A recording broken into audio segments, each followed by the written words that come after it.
দেশে ব্যাংক খাতে সমস্যাগ্রস্ত সম্পদ বা ঋণের পরিমাণ দাঁড়িয়েছে প্রায় ১১ লাখ কোটি টাকা। মঙ্গলবার রাতে বাংলাদেশ ব্যাংক প্রকাশিত আর্থিক স্থিতিশীলতা প্রতিবেদনে এই তথ্য উঠে এসেছে।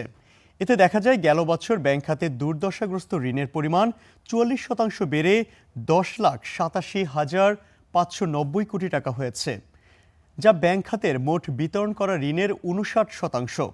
২০২৫ সাল শেষে ব্যাংকে বিতরণ করা ঋণের পরিমাণ ছিল ১৮,২০,০০০ কোটি টাকা। প্রতিবেদনে বলা হয়, দুর্দশাগ্রস্ত এসব ঋণ আদায়ের সম্ভাবনা খুবই কম। এসব ঋণের মধ্যে আছে খেলাপি ঋণ, পুনঃতফসিল ও অবলোপন করা ঋণ।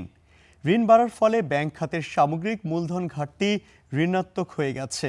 অথচ প্রতিবেশী ভারত, পাকিস্তান ও শ্রীলঙ্কায় ব্যাংক খাতের মূলধন পর্যাপ্ততা ১৭% বেশি ধনাত্মক। আইএমএফের $৫.৫ বিলিয়ন ঋণের শর্ত মেনে ২০২১ সাল থেকে এই ধরনের প্রতিবেদন প্রকাশ করে আসছে বাংলাদেশ ব্যাংক।